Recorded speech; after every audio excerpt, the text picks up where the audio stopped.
Bien, merci beaucoup. Donc on va passer au deuxième sujet par le professeur Jean-Henri Costantin. Qui va nous parler du risque antalgique. On a été très frappé par les statistiques aux États-Unis de décès chez les jeunes qui sont parfois dus à des intoxications par les opiacés.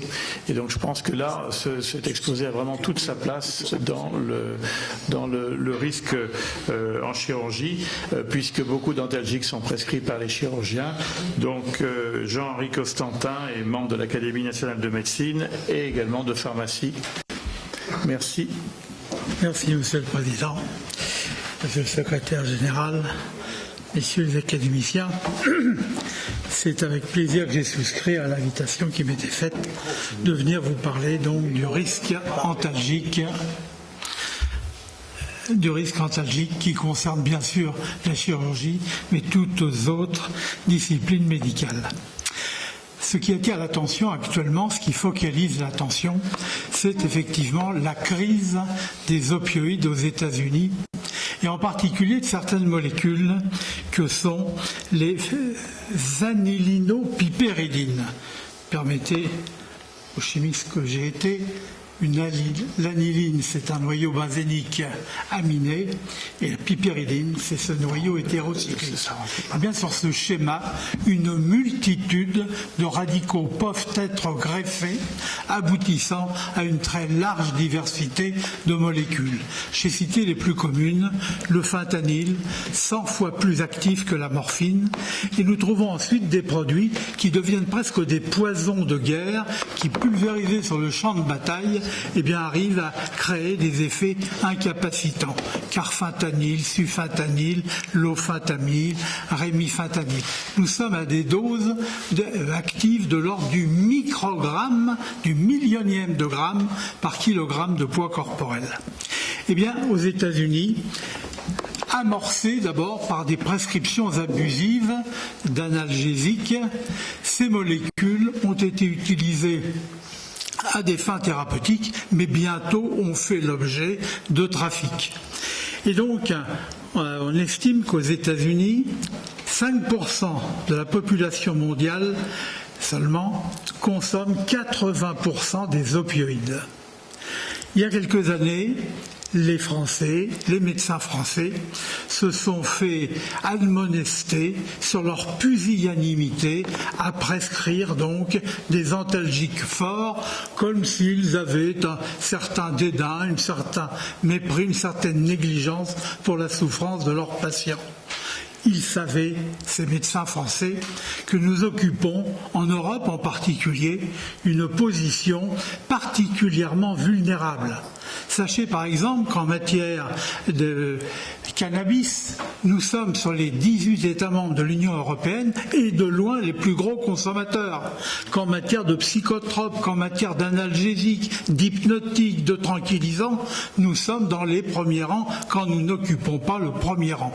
Il y a une espèce de spécificité française à cet égard qui oblige donc à avoir non pas de la pusillanimité, mais une certaine prudence et même une prudence certaine en cette matière. Elle joue pas mal pour l'instant, en particulier vis-à-vis de ces fentanyls.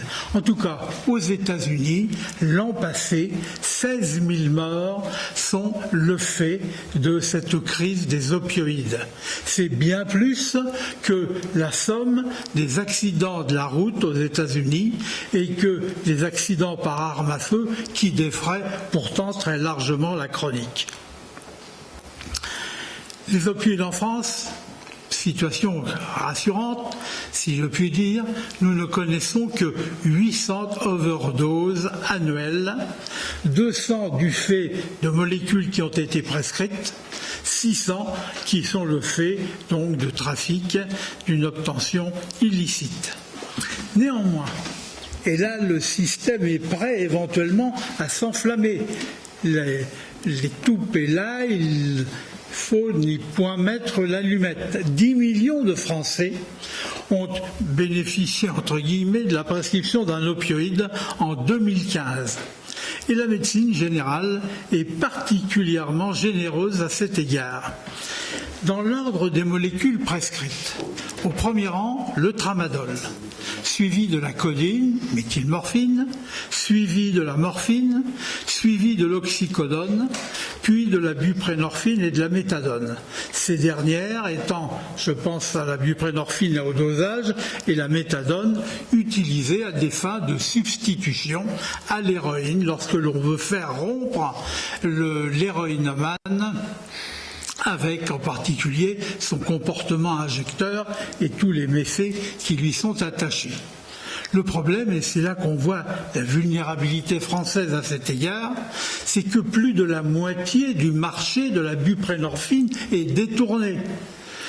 Sur 300 000 bénéficiaires, entre guillemets, 150 000 donc, qui obtiennent auprès d'un médecin, mais souvent de plusieurs médecins, des ordonnances qu'ils se font délivrer par autant de pharmaciens, et que ferait-il de tout cela sinon de le revendre?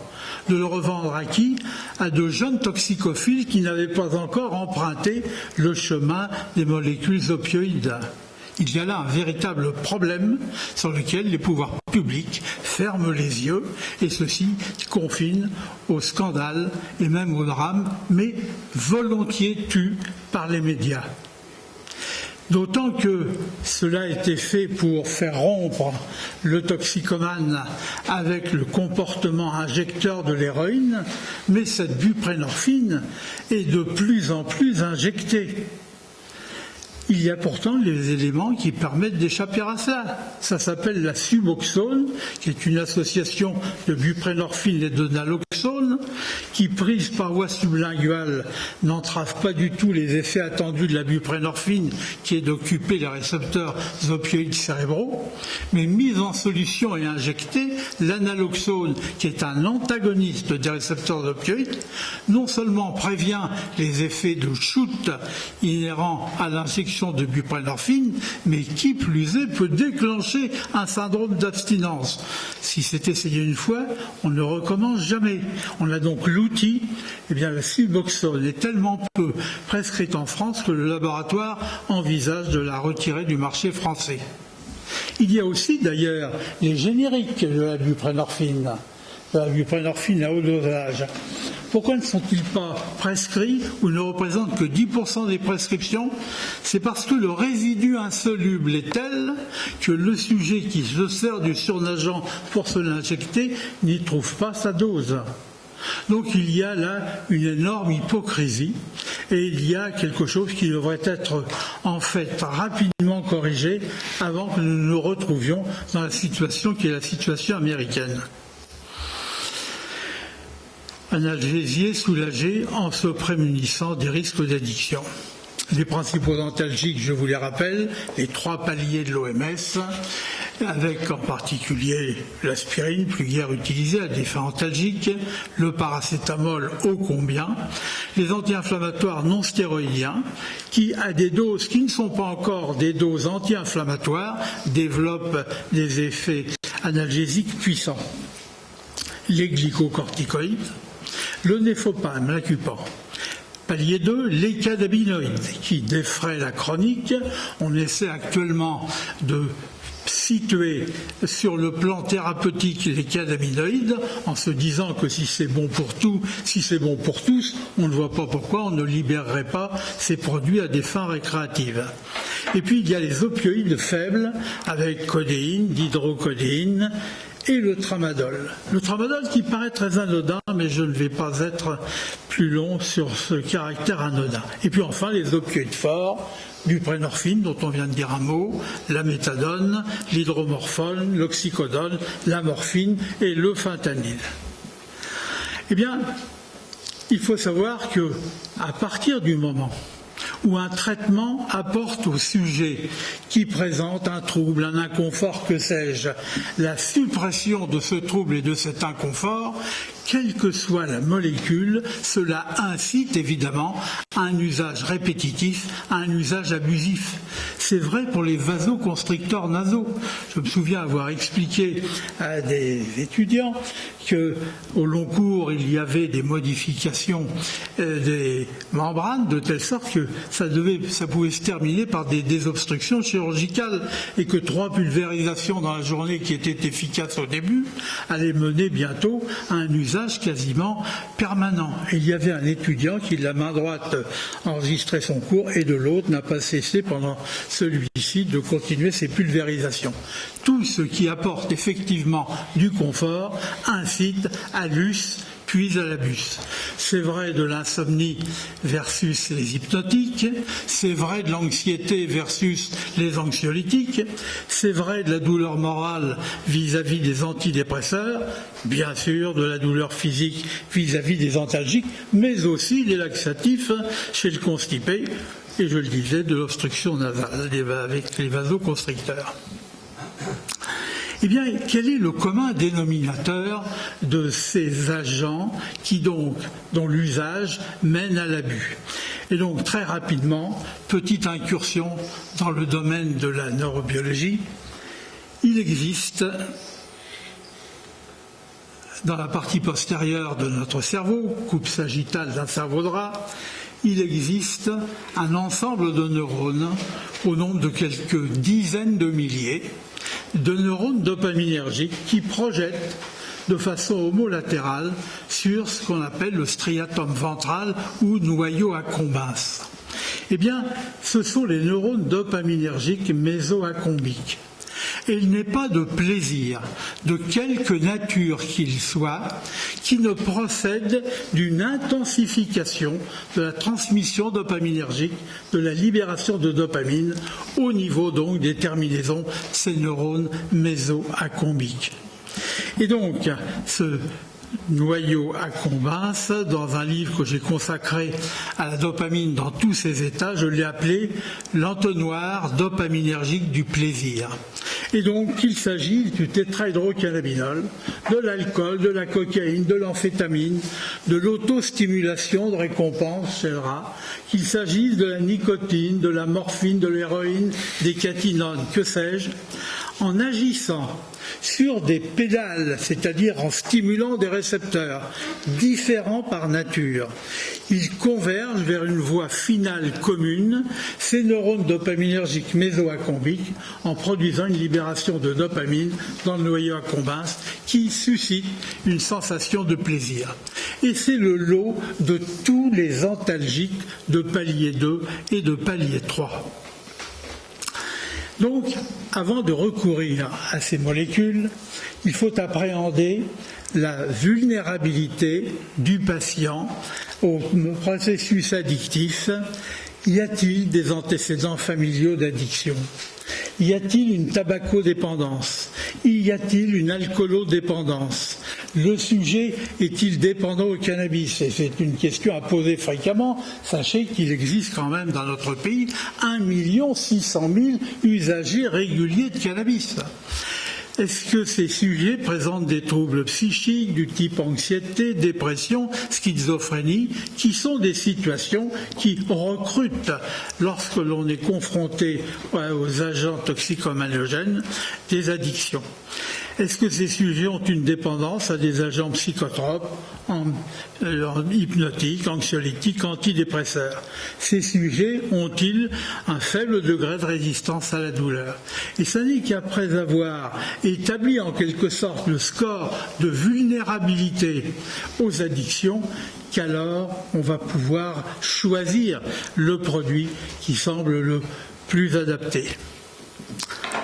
La puissance d'effet de 3 molécules mérite d'être prise en considération. La codéine, qui vous savez, a vu sa libre diffusion restreinte maintenant par prescription médicale, le tramadol et l'oxycodone. Nous sommes tous ici, instantanément, très différemment sensibles à l'action de ces 3 molécules. Et ceci tient au fait qu'il s'agit en fait de pro-médicaments. Et j'ai envie de dire de pro-drogue au sens réel du terme. C'est non pas la traduction anglaise du pro-drug, mais du pro-drogue. Agents qui, sous leur forme native, sont faiblement actives, voire inactives, mais qui acquièrent leur activité par transformation dans l'organisme, sous l'influence en particulier d'un cytochrome, d'un système enzymatique hépatique, un cytochrome P450 du type 3D6. Il y a toute une famille de cytochromes, il y en a plus d'une vingtaine bien identifiés. Eh bien, celui qui nous intéresse ici, c'est le cytochrome 2D6.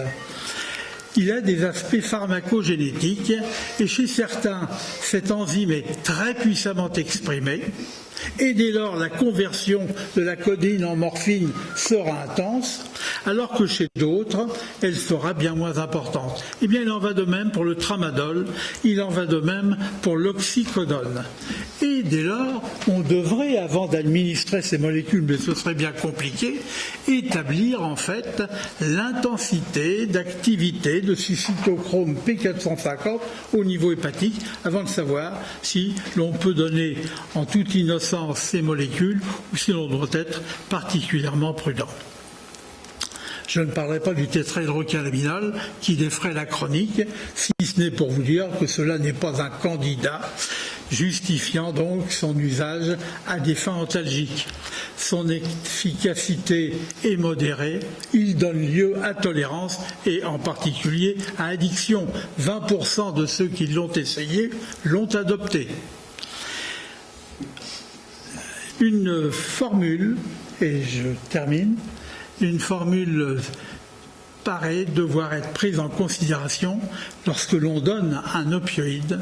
Ça n'est pas d'abonner le sujet à celui-ci, mais même en restant dans la classe des opioïdes, de varier les molécules, parce qu'elles n'ont pas toutes la même capacité d'inactiver le récepteur, qui est le substratum de la tolérance, et d'autre part, parce que la pharmacocinétique, l'induction des enzymes du catabolisme peut être remise à zéro en mettant dans l'intervalle un autre opioïde.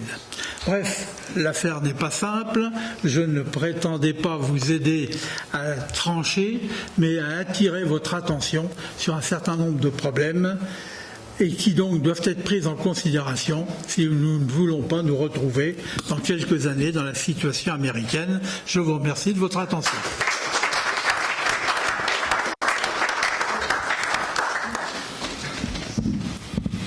Bien, merci beaucoup pour cet exposé. Est-ce qu'il y a des questions? Oui. Est-ce que les analogues de la dopamine, tels qu'on le voit dans le traitement du Parkinson, par exemple, modifient le fonctionnement de votre entonnoir dopaminergique du plaisir?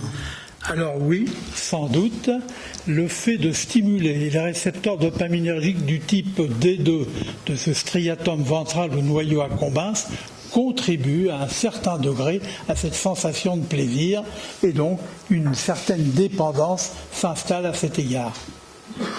Et d'ailleurs, lorsque l'on fait des stimulations cérébrales profondes, on est souvent amené à continuer de prescrire ces agonistes dopaminergiques, car si les sujets vont mieux sur le plan neurologique, au plan thymique, au plan de l'humeur, ils vont mieux mais ils pleurent. Ils vont neurologiquement mieux, mais psychologiquement beaucoup plus mal, ou pas mieux.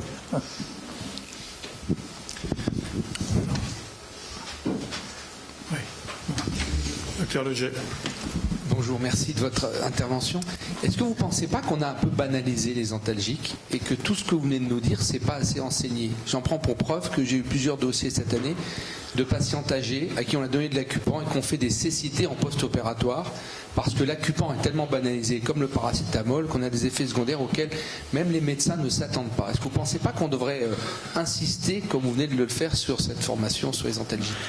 Oui, alors je crois que le temps consacré à la formation des étudiants sur ces problèmes de la douleur sont éminemment variables d'une faculté à l'autre.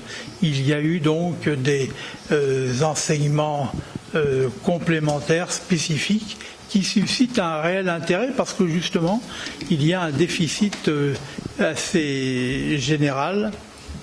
Et je pense surtout que la médecine praticienne, elle est très peu, enfin il y a tant de choses à lui enseigner qu'il y a des choix opérés, mais sur un problème de cette importance, je pense qu'il y aurait davantage à faire que ce qui est fait actuellement. Docteur Leminor. Merci pour votre présentation. Il y a sûrement différents types de populations au niveau national, que ce soit dans les grandes villes, Paris, d'autres villes de province, la campagne. Mais ce qui est frappant, il y a peu de statistiques dessus, mais quand on prend les étudiants en médecine, quand on prend les étudiants à partir du moment où ils rentrent à l'hôpital, les statistiques de détournement de tels produits sont assez impressionnante, c'est-à-dire que la proportion même du futur corps médical et des étudiants utilisent ces produits. Donc il y a une double peut-être sensibilisation, il y a une formation dans la prescription, mais il y a aussi une information et une prise de conscience sur de futurs professionnels.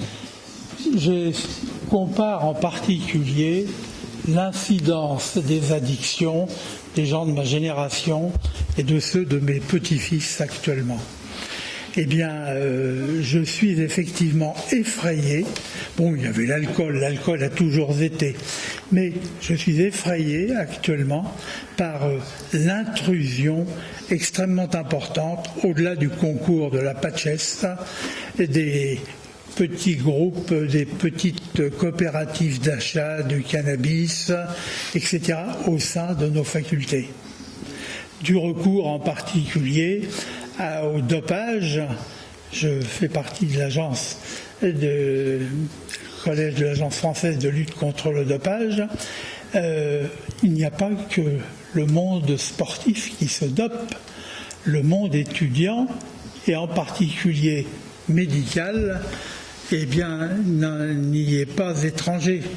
On sait d'ailleurs que dans les différentes spécialités médicales, celui de l'anesthésie-réanimation, ils ont la clé du placard. Et donc, le propofol, le gamma-OH, le fentanyl sont des produits qui sont très largement détournés. Et là, je pense que la médecine du travail doit être très attentive dans ce cadre-là pour le contrôle des anesthésistes réanimateurs à cet égard. Prévention et à certains degrés contrôle. Puis, si besoin, coercition. Mais en fait, c'est aussi le fait que la douleur n'est plus acceptée. C'est-à-dire que avant, on pouvait se permettre d'avoir mal. Enfin, ça faisait partie de la vie. On accouchait sans péridurale. Enfin bon, voilà. Maintenant, le salarié ne peut plus se permettre d'avoir mal parce qu'il doit aller travailler. Enfin, on consomme aussi. On a les moyens de ne plus avoir mal. Donc, il y a peut-être aussi un aspect là-dedans dans nos sociétés où peut-être faut recadrer. Enfin, j'en suis tout à fait convaincu. Je pense qu'on a habitué trop tôt, et c'est un de mes griefs contre l'homéopathie, de faire croire que même quand on n'avait rien, il fallait faire quelque chose. C'est-à-dire qu'on donnait des cannes à des gens qui ne boitaient pas encore.